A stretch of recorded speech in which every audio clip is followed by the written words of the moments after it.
Salut! Une nouvelle formation qui s'avère très utile et après qu'on a présenté une formation HTML pour les débutants, l'apprenant passe à un autre cap et veut décorer ses pages ou modifier la police, la taille, l'espacement et ajouter des animations ou d'autres éléments décoratifs. Dans notre formation CSS fondamentaux, on va parler des fondamentaux du CSS.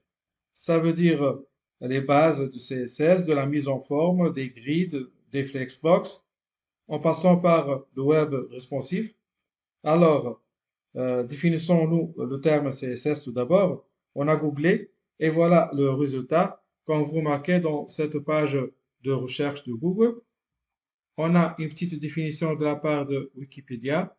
Donc, elle a présenté les feuilles de style en cascade. Déjà, c'est l'abréviation de CSS. Les feuilles de style en cascade sont un langage de feuilles de style utilisé pour décrire la présentation d'un document écrit dans un langage de balisage tel que HTML ou XML.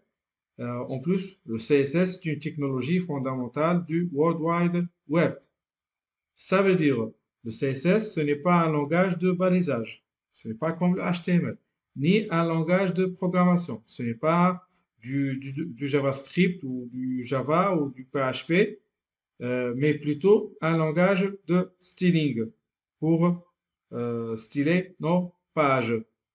Donc, si vous vous rappelez bien de notre blog qu'on a fait lors de la formation HTML pour les débutants, voilà notre blog sans CSS. Ça peut être comme ça. On peut faire d'autres choses comme ce blog ou comme ce blog aussi. Mais tout d'abord, on va passer à une sorte de récap de base du CSS ou une sorte d'aide-mémoire, cheat sheet du CSS. Alors, euh, on a la syntaxe de base pour écrire CSS. Ce syntaxe se comporte toujours d'un sélecteur, ça veut dire l'élément ou les éléments sur lesquels le style doit être appliqué. Donc, cet élément peut être une balise HTML comme la balise P, par exemple. Et à l'intérieur de ce sélecteur, on a la propriété et sa valeur. La propriété, ça peut être une couleur ou du style ou de la mise en forme, et bien sûr sa valeur. Donc, c'est primo.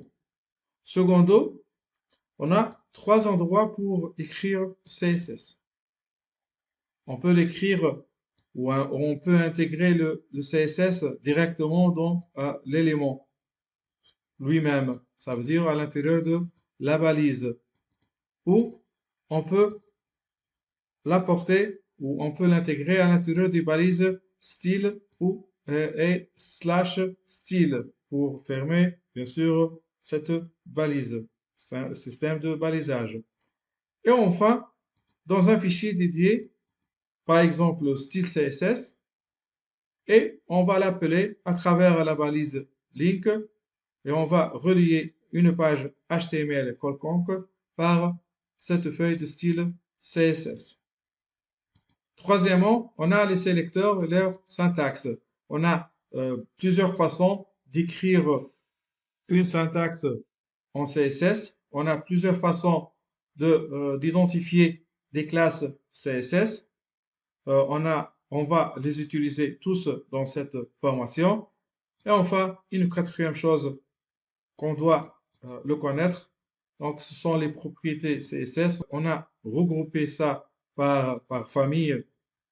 Donc, on a toutes les propriétés que parle le texte ou d'arrière-plan, de listage, du boxing, ça veut dire de la bordure, de la position, de l'affichage.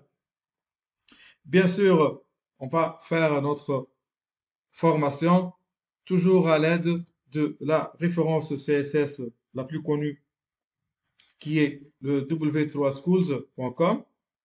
Donc, on a tout sur CSS. On peut aussi utiliser la référence CSS de Mozilla.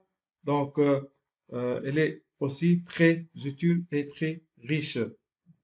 Dans la vidéo suivante, on va parler mieux sur la balise ou l'élément style.